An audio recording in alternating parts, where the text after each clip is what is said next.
Hey, it's Craig. I just wanted to let you know that you can listen to Canadian History X early and ad-free on Amazon Music, included with Prime. Greetings and welcome to another episode of Canadian History X. If you like, you can support the podcast for as little as $3 a month. Just go to patreon.com/CanadaEHX.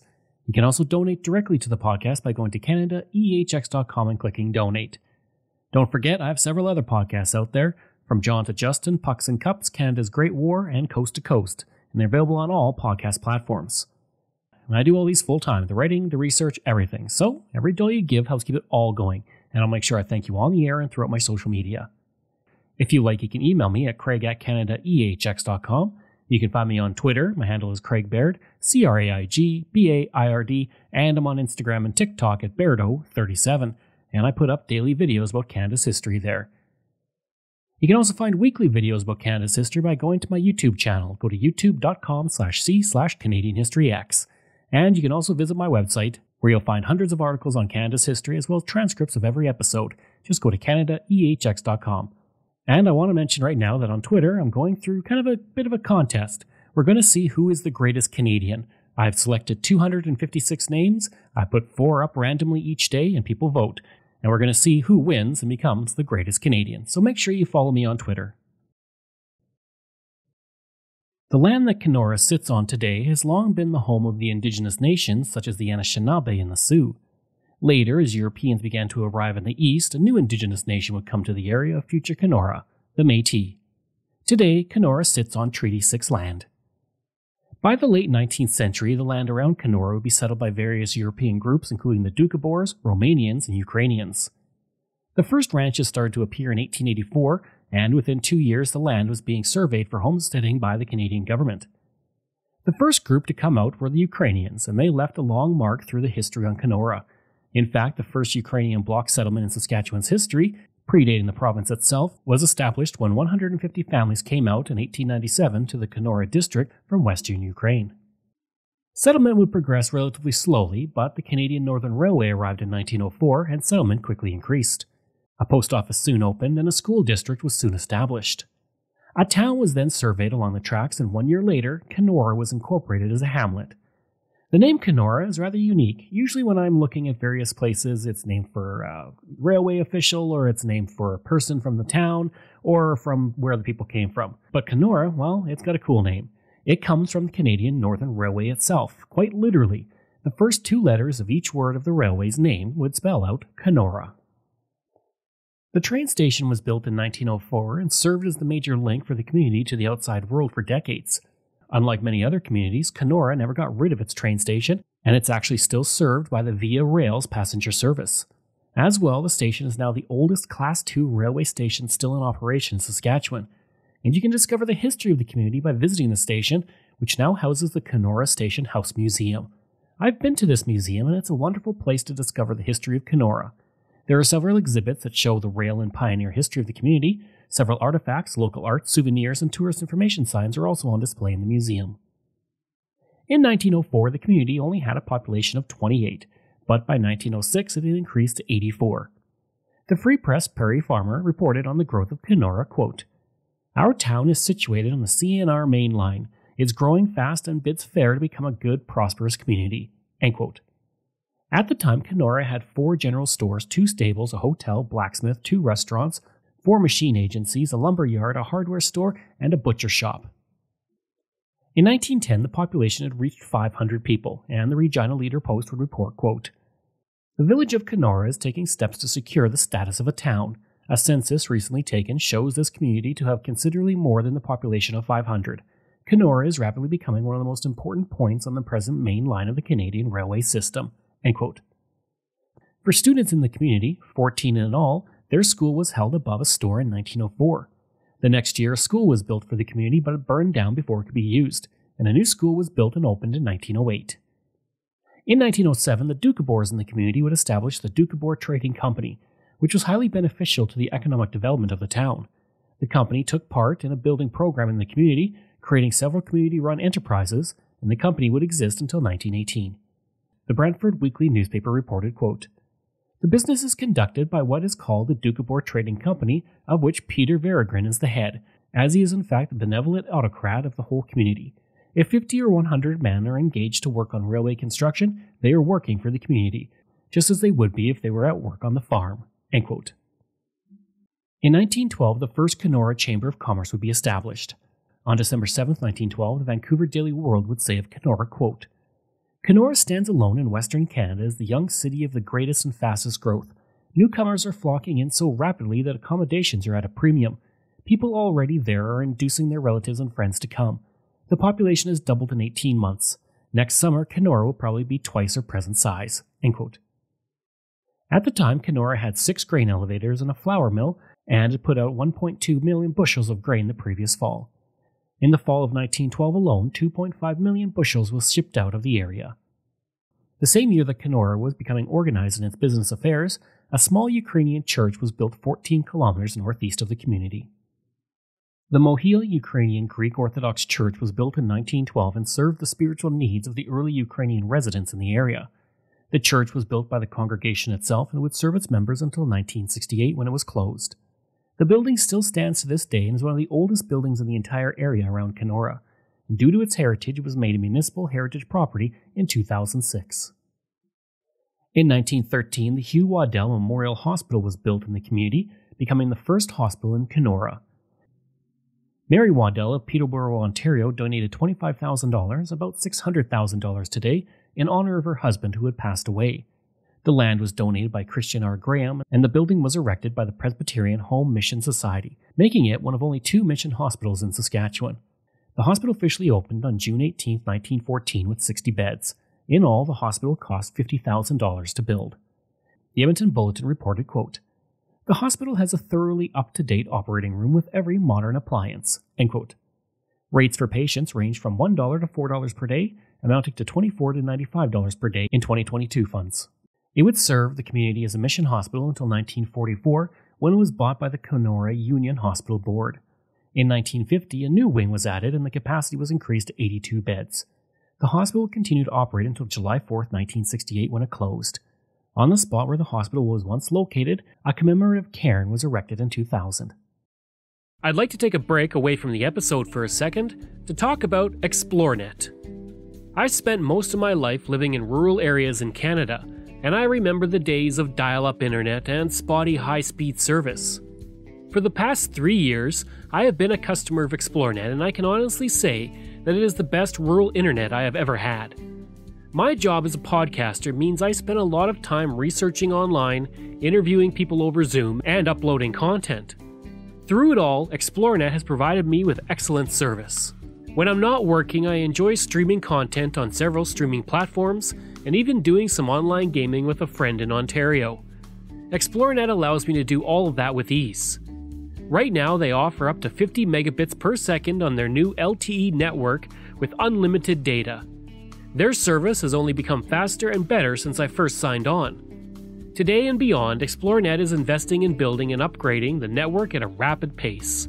ExploreNet is rural, and that is their route, and that is their focus.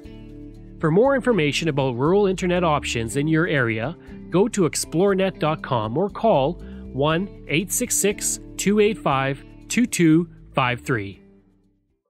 In 1927, Sylvia Olga Fedorik was born in Canora to Ukrainian immigrants Annie and Theodore. She would attend a one-room school where her father was the teacher. Fedorik would eventually go on to earn a Bachelor of Arts degree in physics from the University of Saskatchewan, and she would eventually become the chief medical physicist of the Saskatoon Cancer Clinic. Eventually becoming a professor of oncology, she was involved in developing the first Cobalt-60 unit and one of the first nuclear medicine scanning machines.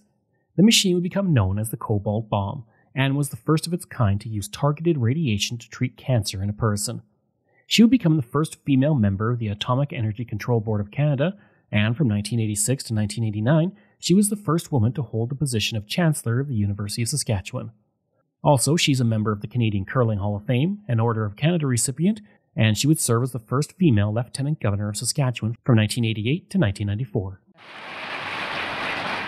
Your Excellency, I understand that you enjoy getting out and meeting Saskatchewan children as one of your duties, and that yes. At one time, perhaps not too long ago, you overheard a child explaining to another that you were the province's left-handed governor, and you quite enjoyed that? Yes, a child in Weyburn was asked who he thought Sylvia Fedoruk was, and he said, "Oh, she's the new left-handed governor." Tell us what you do. I mean, for many people who don't know what a week in the life of Sylvia Fedoruk might be like. Well, until now, the legislature has been in recess in the province, so my primary responsibility has been devoted mostly to signing orders in council that the cabinet decisions they make. Once the legislature comes back into session, it'll be my duty to read the speech from the throne and so on. So up until now, I've been spending most of my time with what I call my people responsibility, and I've been meeting as many school children, and opened a few high schools, presented medals as recently as yesterday, and so on. Mm-hmm. You were surprised at your appointment, but it was something that you had wanted very much. Well, when Pauline McGibbon became Lieutenant Governor in Toronto in 1974, I thought, gee, that'd be a super job. I'd like that. But each year time went by, and I sort of thought, well, I'd missed my turn. But I was very pleased when the Prime Minister called.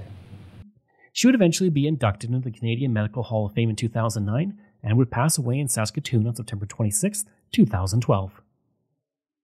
One of the most prominent and beautiful structures that can be found in Canora is without a doubt the Holy Trinity Ukrainian Orthodox Church.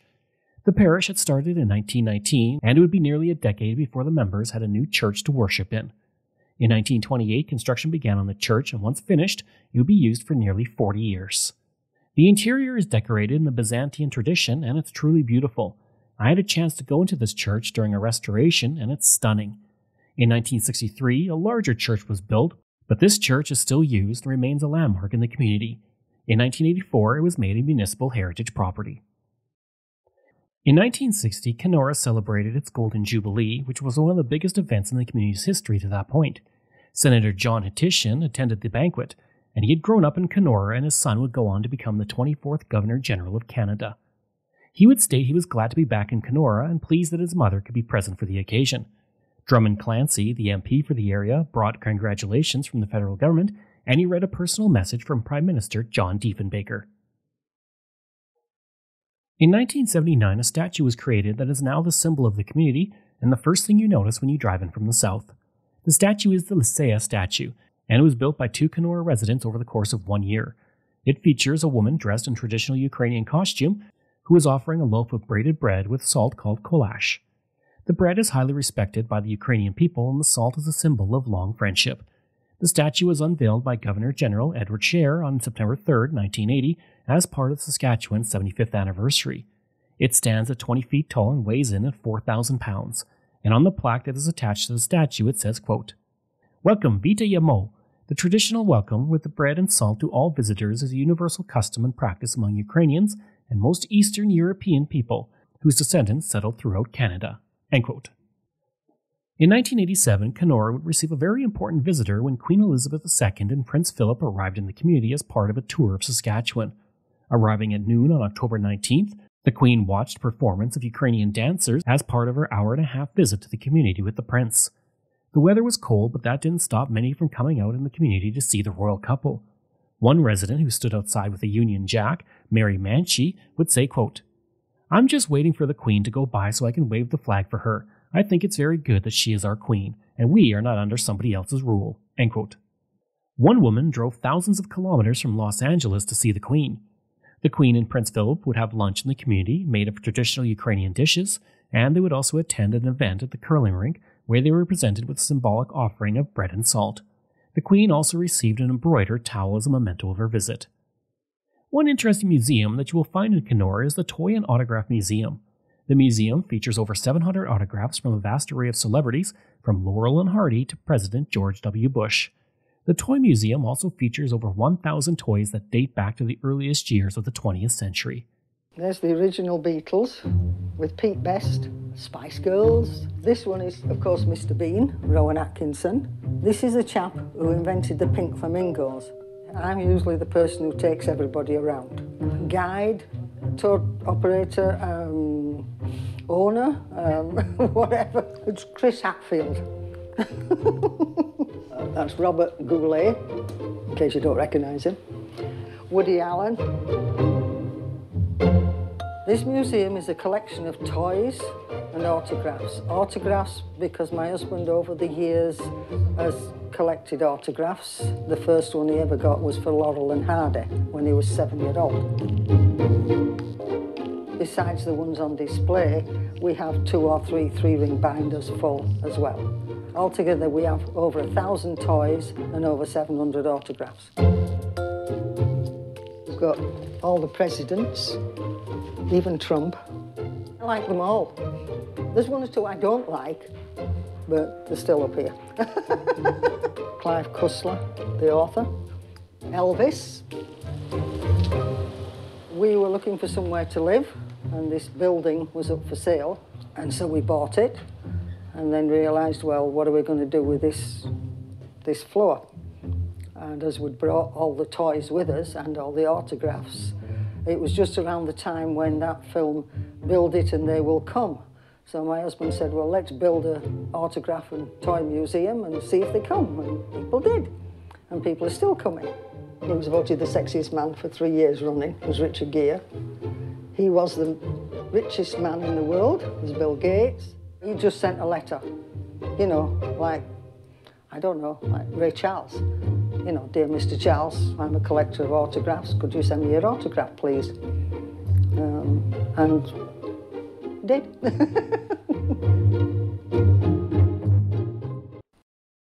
To learn more about Canora and its history, you can visit the Ukrainian Heritage Museum. The museum depicts all aspects of Ukrainian culture through artifacts, memorabilia, and folklore resources that you can explore through a tour by the volunteers who help to run the museum. With the Ukrainian people being such an important part to the history and heritage of Canora, this is an excellent place to visit to learn the history of the area. I hope you enjoyed that episode and my look at Canora, Saskatchewan. If you did, please leave a rating and review. If you like, you can email me at craig@canadaehx.com. You can find me on Twitter. My handle is Craig Baird, CraigBaird, and I'm on Instagram at Bairdo37. As well, again, if you want to support the podcast, you can for as little as $3 a month. Just go to patreon.com/CanadaEHX. And you can donate to the podcast by going to CanadaEHX.com and clicking Donate. I'd also like to thank all of my wonderful patrons, and I apologize if I get any names incorrect. Michael Matthews, Joanna Parker, Jeff Dahl, Vobs, Robert Page, Richard D., Colin Johnson, Katie Caldwell, Jeff Hershey, Kyle Murray, Steve Pakin, Matthew Gartho, Lionel Romaine, Dr. Bob Turner, an anonymous patron that I truly do appreciate, Randy Hayden, Doug Campbell, Reg W., Deborah Carlson, Francis Helbling, Nick Zinri, Shannon Marshall, Clinton Martinez, Dimitri Shove, Aaron O'Hara Myers, Robert Dunseith, Todd Casey, Catherine Rawa, Luke S., JP Bear, Jason Hall, Phil Maynard, and Iris Gray. Thanks, and we'll see you again next time.